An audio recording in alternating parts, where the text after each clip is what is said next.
Media सम्मान परिवार digital पत्रकारों की एकता का प्रतीक। मीडिया सम्मान परिवार एक स्वतंत्र और निष्पक्ष संगठन है जिसकी नींव 5 दिसंबर 2024 को रखी गई थी। इस संगठन की शुरुआत डिजिटल मीडिया और न्यूज पोर्टल्स को उनके अधिकार दिलाने और सरकारी विज्ञापनों के वितरण में पारदर्शिता लाने के उद्देश्य से की गई। पहले इसे डिजिटल परिवार के नाम से जाना जाता था, लेकिन बाद में इसे मीडिया सम्मान परिवार नाम दिया गया। ये संगठन मुख्य रूप से छत्तीसगढ़ में सक्रिय है और वहां के छोटे व मध्यम स्तर के news portals, social media news चैनलों और डिजिटल पत्रकारों के हितों की रक्षा करता है। इसकी शुरुआत 12 दिसंबर 2024 को एक व्हाट्सएप ग्रुप के माध्यम से हुई, जिसका पहला मुद्दा था छत्तीसगढ़ में न्यूज पोर्टल के लिए खुशखबरी। अब 40 से 50 हजार रुपए महीने का विज्ञापन मिलेगा। राज्य सरकार ने खोली तिजोरी। ये जानकारी सूचना के अधिकार यानी आरटीआई के तहत प्राप्त हुई थी, जिससे ये स्पष्ट हुआ कि छत्तीसगढ़ सरकार द्वारा जारी विज्ञापन नियमावली 2019 के किसी भी मापदंड को पूरा न करने के बावजूद कुछ नए न्यूज पोर्टलों को हर महीने 40 से 50 हजार तक का भुगतान किया जा रहा था। इस स्थिति को देखते हुए 5 दिसंबर 2024 को मीडिया सम्मान परिवार ने छत्तीसगढ़ संवाद के मुखिया आईएएस रवि मित्तल को एक लिखित पत्र भेजा। इस पत्र में मांग की गई कि यदि कुछ नए पोर्टलों को बिना किसी मानक के विज्ञापन दिया जा सकता है तो उसी नियमावली के तहत छत्तीसगढ़ के सभी डिजिटल न्यूज पोर्टल्स और सोशल मीडिया न्यूज चैनलों को भी विज्ञापन जारी किए जाएं। जीरो विरोध अभियान, पारदर्शिता की ओर कदम। मीडिया सम्मान परिवार ने जीरो विरोध अभियान की शुरुआत की, जिसके तहत छत्तीसगढ़ संवाद में हो रही गड़बड़ियों और भ्रष्टाचार को उजागर किया गया। अभियान का मुख्य उद्देश्य था कि छत्तीसगढ़ सरकार के जनसंपर्क विभाग की निष्पक्षता बनी रहे और सभी डिजिटल पत्रकारों को उनके अधिकार मिले। इस आंदोलन में जबरदस्त एकता देखने को मिली और केवल 5 दिनों में ही 100 से अधिक डिजिटल पत्रकारों ने रजिस्ट्रेशन कर लिया। 3 महीनों के भीतर ही मीडिया सम्मान परिवार में 200 से अधिक न्यूज पोर्टल संचालक और संपादक जुड़ चुके हैं। संगठन की विशेषताएं और कार्यप्रणाली। मीडिया सम्मान परिवार की सबसे अनोखी बात यह है कि इसमें कोई एकल नेतृत्व नहीं है। यहाँ अध्यक्ष, उपाध्यक्ष, सचिव जैसे पद नहीं हैं। इसके बजाय सभी सदस्य समान अधिकार रखते हैं और मिलकर संगठन का संचालन करते हैं। संरचना और कार्यप्रणाली। संगठन की अखंडता और निष्पक्षता बनाए रखने के लिए विभिन्न समितियां गठित की गई हैं। निर्णायक समिति 21 सदस्य। ये समिति संगठन के महत्वपूर्ण निर्णय लेने का कार्य करती है। जांच समिति 11 सदस्य किसी भी समस्या या संवाद की जांच कर निष्पक्ष समाधान निकालती है। कार्यालय प्रभारी 1 सदस्य संगठन के प्रशासनिक कार्यों का प्रबंधन करता है। सह कार्यालय प्रभारी 2 सदस्य कार्यालय प्रभारी की सहायता करते हैं और संगठन के समन्वय में सहयोग करते हैं। सभी सदस्यों की नियुक्ति बहुमत के आधार पर की जाती है, जिससे पारदर्शिता बनी रहती है और किसी एक व्यक्ति का वर्चस्व नहीं रहता। संगठन की उपलब्धियां और भविष्य की योजनाएं। सरकारी विज्ञापन नीति में सुधार की दिशा में कदम। ये संगठन छत्तीसगढ़ सरकार से मांग कर रहा है कि सभी डिजिटल मीडिया प्लेटफॉर्म्स को विज्ञापन देने के लिए स्पष्ट और निष्पक्ष नियम बनाए जाएं। छत्तीसगढ़ संवाद में हो रहे भ्रष्टाचार को उजागर किया जाए। जीरो विरोध अभियान के तहत गलत तरीके से विज्ञापन पाने वाले पोर्टलों की सूची सार्वजनिक की गई। डिजिटल पत्रकारों की एकता को मजबूत किया। छोटे और मध्यम स्तर के न्यूज पोर्टल्स को एक मंच पर लाकर उन्हें सामूहिक ताकत दी। भविष्य में पत्रकारों के लिए आर्थिक सहायता योजना। संगठन की योजना है कि आने वाले समय में पत्रकारों को आर्थिक सहायता देने के लिए एक कोष बनाया जाए। निष्कर्ष। मीडिया सम्मान परिवार डिजिटल पत्रकारों के अधिकारों के लिए लड़ने वाला एक अनूठा संगठन है। ये पारदर्शिता, निष्पक्षता और एकता की भावना को मजबूत करने के लिए कार्य कर रहा है। बिना किसी पद व्यवस्था के इस संगठन ने न केवल 3 महीनों में ही 200 से अधिक पत्रकारों को एक मंच पर लाकर ये साबित कर दिया कि यदि उद्देश्य स्पष्ट हो और एकता बनी रहे तो बदलाव संभव है। मीडिया सम्मान परिवार पत्रकारों की एकता की ऐतिहासिक गूंज। मीडिया सम्मान परिवार ने अपनी ताकत और प्रभाव को साबित करते हुए केवल 3 महीनों के भीतर पत्रकारों की एकता का ऐतिहासिक प्रदर्शन किया। इसका सबसे बड़ा उदाहरण 25 फरवरी 2025 को देखने को मिला, जब संगठन ने अपना पहला परिचय सम्मेलन आयोजित किया। पहला परिचय सम्मेलन न्यायधानी में ऐतिहासिक एकता। स्थान भरनी परसदा, बिलासपुर, छत्तीसगढ़। तारीख 25 फरवरी 2025।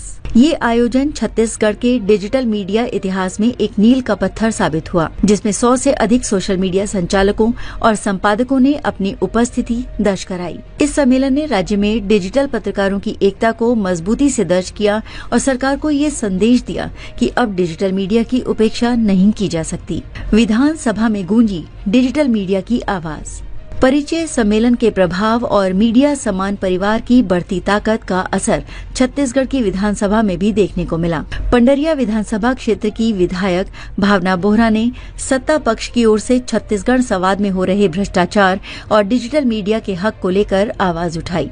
उन्होंने सरकार से इस पूरे मामले की जांच की मांग की, जिससे ये स्पष्ट हो गया कि डिजिटल मीडिया अब सिर्फ एक मंच नहीं बल्कि एक प्रभावशाली शक्ति बन चुका है। विधायक भावना बोहरा को धन्यवाद पत्र।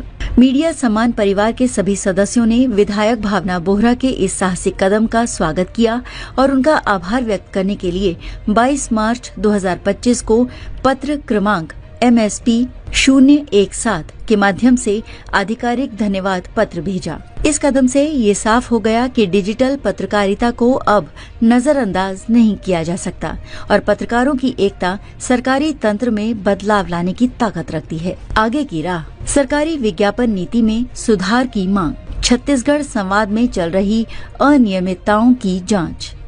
डिजिटल पत्रकारों के लिए वित्तीय सहायता योजना की पहल। छत्तीसगढ़ के सभी जिलों में मीडिया सम्मान परिवार का विस्तार। मीडिया सम्मान परिवार अब सिर्फ एक संगठन नहीं बल्कि न्याय और पारदर्शिता के लिए संघर्ष का प्रतीक बन चुका है। मेरा नाम कुमार जितेंद्र है, मीडिया सम्मान परिवार का सदस्य। कार्यक्रम के बारे में बताइए। आज दिनांक को जो है पहली बार डिजिटल मीडिया के योद्धाओं के द्वारा जो है परिचय सम्मेलन रखा गया था, जो कि भरनी परसदा आवासपारा में बिलासपुर छत्तीसगढ़ की न्यायधानी कहे जाने वाले वहां पर जो है रखा हुआ था। और आप देख सकते हैं भारी संख्या में लोग आज उपस्थित हुए हैं और एक दूसरे से परिचय किए हैं। और जीरो विरोध अभियान के तहत में मीडिया सम्मान परिवार जो है आर्थिक अपना विकास करेगा, उसके लिए 1.5 संकल्प लिए। कितना फायदा पहुंचेगा पत्रकारों को इससे? देखिए, ये तो आने वाला वक्त बताएगा कि सरकार जो है हमारी मांग को पूरा करती है या नहीं। चूंकि आप व्याप्त भ्रष्टाचार है, यहाँ पर हमारे आए हुए साथी भाई हैं जो सूचना के अधिकार के तहत में जानकारी निकाले हैं, उनसे आप उस बातों को जो है पुष्टि कर सकते हैं। और जैसा कि ग्रुप के माध्यम से, सोशल मीडिया के माध्यम से ये चीजें जो है तैर रही हैं कि किस तरह से जो है हमारा जनसंपर्क विभाग में जो है व्याप्त भ्रष्टाचार हुआ है। पिछले सरकार में, वर्तमान सरकार में भी वही चीजें जो है लागू की जा रही हैं। उसको अल्प विराम देने के लिए मीडिया सम्मान परिवार का जो है गठन हुआ है। परिवार जो है आज अपनी आर्थिक लड़ाई को जो है स्वयं लड़ेगी और ये कहना उचित होगा कि वह संघर्ष करेगी। लेकिन संगठन तो बहुत बनते हैं, लेकिन पत्रकारों के हित में काम क्यों नहीं होता? ये संगठन नहीं है भाई साहब, ये परिवार। संगठन की बात नहीं कर रहा हूँ, परिवार की बात नहीं कर रहा हूँ, क्योंकि कई पत्रकार ऐसे हैं जो आज भी परिवार 10 साल से झेल रहे हैं, तो उस पर कोई कार्रवाई नहीं हुई। क्या है कि उचित माध्यम से आप सही चीजों को सरकार तक पहुंचाने का अगर मन में ठानेंगे तो वो बातें सरकार सुनती भी है और समझती भी है और उस पर अमल भी करती है। अगला कदम क्या होगा? किस तरीके से पत्रकारों के हित में आप लोग लड़ाई लड़ेंगे? जैसा कि मैं पहले भी बता चुका हूं कि ये जीरो विरोध अभियान के तहत में है। यहाँ पर अधिकारी अगर गलती करता है तो उसे फूल भेजा जाता है, गुलदस्ता भेजा जाता है। उसी तर्ज में यदि हमारे परिवार की मांगे पूरी हो जाती हैं तो फिर कोई बात नहीं, हम तो फूलों का हार देंगे। यदि मांगे नहीं पूरी होती हैं तो हमारा जो एजेंडा रहा है गुलाब का फूल जो है या तो ब्लॉक स्तर से लेकर के पूरे प्रदेश स्तर तक जो है उनको भेजा जाएगा संबंध। कई अधिकारी वेब पोर्टल वालों को पत्रकार नहीं मानते, उनका पीआरओ लेटर नहीं लेते हैं, क्या बोलेंगे? देखिए वो जैसे बोलते हैं कि वेब पोर्टल के पत्रकारों को पत्रकार नहीं मानते, वैसे आपको चरण समझना पड़ेगा। पहले चरण में जो है वॉइस पत्रकारिता चालू हुई थी, उसके बाद में पत्र पत्रिकाएं वाली पत्रकारिता चालू हुई थी, उसके बाद चैनल आए। आज डिजिटल के युग में युग है मीडिया का, वो है डिजिटल युग है। तो यदि उसे सरकारी लाभ मिल रहा है तो ये कौन लोग हैं जो बोलते हैं कि उसे मीडिया? आज मेरे साथी जितेंद्र जी ने मुझे रायपुर से बिलासपुर इस पारिवारिक कार्यक्रम में आमंत्रित किया। मैं सबसे पहले तो हृदय से इनका धन्यवाद करता हूँ। जितेंद्र जी लगातार पत्रकारिता क्षेत्र में काम कर रहे हैं। विगत कई वर्षों से वो हम पत्रकार साथियों की आवाज भी उठा रहे हैं। मैं जितेंद्र जी से एक छोटी सी परिचर्चा के रूप में पत्रकारों के संघर्ष को आप लोगों के सामने प्रस्तुत करना चाहता हूँ। जितेंद्र जी, सबसे पहली बात तो ये है कि आपको साधुवाद। आप पत्रकारों की समस्याओं को लेकर लगातार मंच तैयार कर रहे हैं, मंच में उनको प्रमुखता से स्थान दे रहे हैं और शासन प्रशासन सहित समाज के कई तबकों को इकट्ठा कर रहे हैं कि वो पत्रकारों के विषय में सुने, समझे और सीखे। सबसे पहले तो व्यस्ततम समय में आप समय निकाल करके आए तो आपको नमस्कार, और आपके दर्शकों को भी।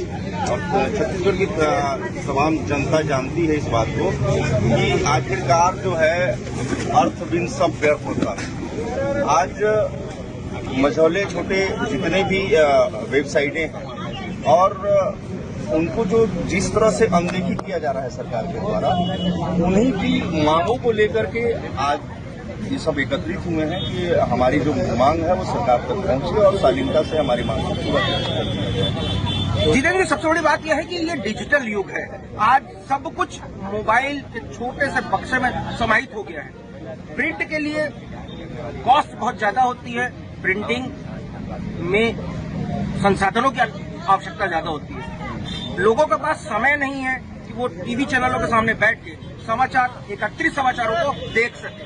तो इस डिजिटल युग में पत्रकारिता और पत्रकारों को आप किस दृष्टिकोण से देखते हैं? देखिए, सबसे पहले तो आप इतने सीनियर हैं तो आपको पता ही है कि आपने वो पत्र पत्रकारिता वाले युग को भी देखा, चैनल के युग को भी बढ़ते हुए देखा, और जिस तरह से आज सोशल मीडिया हावी है, लोगों के जीवन में जिस तरह से बस चुका है उसको आप डिनाई नहीं कर सकते। और जिस तरह से उसकी व्यापकता दिख रही है, तो भविष्य जो है आज हाथों हाथ बढ़ गया है। और आप जो समाचार बना रहे हैं, शायद इस समाचार को अभी एट ए टाइम जो है विदेश में बैठा हुआ व्यक्ति देखा है। तो ये बहुत बड़ी उपलब्धि है और हमारे लिए ये बहुत अच्छा मतलब उपलब्धि है, या बोल लिया जाए कि ये बहुत अपॉर्चुनिटी है कि हम जो है इस युग को देख पा रहे हैं और इस युग में काम कर पा रहे हैं। ये बहुत बड़ी बात है। सबसे बड़ी बात होती है कि मैं हूँ या आप हूँ, लगातार अपने आप को परिष्कृत और परिमार्जित करते आ रहे हैं। हम दोनों ने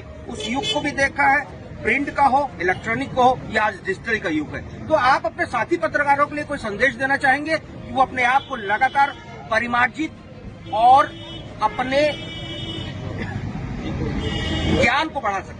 देखिए, सबसे पहले तो इस बात को समझना पड़ेगा कि पत्रकार कोई भगवान नहीं है, और पत्रकार जो है से भी त्रुटियां होती हैं, जिसको तंगड़ त्रुटि कह करके उन सारी चीजों को समाहित किया जाता है। तो सबसे पहले तो हमें जिस क्षेत्र में रुचि है उस क्षेत्र में हम सभी को कार्य करना चाहिए और जनहित के मामलों को लगातार उठाना चाहिए, ताकि जनता उससे अवेयर हो, जागरूक हो, और सरकार भी उससे जागरूक होकर के उसको बदलाव ला सके। ये सबसे महत्वपूर्ण बात है। कुछ हमारे पत्रकार साथियों के बीच में एक प्रश्न लगातार उत्पन्न होता है कि प्रशासनिक रूप से उनको सहयोग प्राप्त नहीं होता। इस विषय में आपका क्या कहना है? देखिए, क्या है कि हम बेरुखियों का सामना करते हैं, इसमें कोई तो मत नहीं, लेकिन हमारा कर्तव्य जो बनता है कि हम जो है दबे कुचले असहाय लोगों का जो मदद करते हैं समाचार के माध्यम से, वो कर्म हम न भूलें, वो करते रहे निरंतर। आप जिस तरह से कार्य कर रहे हैं वो जनता जान रही है, और आपके कार्यों का लेखा जोखा भी जनता जानती है। एक छोटा सा संदेश, देखिए हम सभी व्यस्त हैं, समाचारों का संकलन लगातार करते रहते हैं। इस बीच में हमने अपने लिए थोड़ा सा समय निकाला है, अपने कनिष्ठ साथियों से, अपने साथियों के लिए एक छोटा सा संदेश जो उनको प्रोत्साहित कर सके, मनोबल को बढ़ा सके, उनके समाचार संकलन। देखिए क्या है कि समाचार संकलन इतना तीव्र गति से हो गया है कि कहीं से भी मैं, जिसका उदाहरण जो है मैं बता चुका था कि अभी जो ये लाइव चल रहा है वो न जाने कहां कहां आप देख पा रहे हैं। और संकलन तो बिना सत्यता का कोई खबर चलाइए ही नहीं। सत्यता हो तभी उसे दिखाने में, परोसने में आपको भी सही रहेगा और आप सुरक्षित भी रहेंगे। चलिए, मैं पंकज विश्वकर्मा साथी पत्रकार जितेंद्र जी के साथ बिलासपुर से आप सभी दर्शकों का अभिवादन करता हूं और एक निवेदन करता हूं, पत्रकार समाचार संकलन करता है, उसका सहयोग करे, ना कि उसका अपमान करे।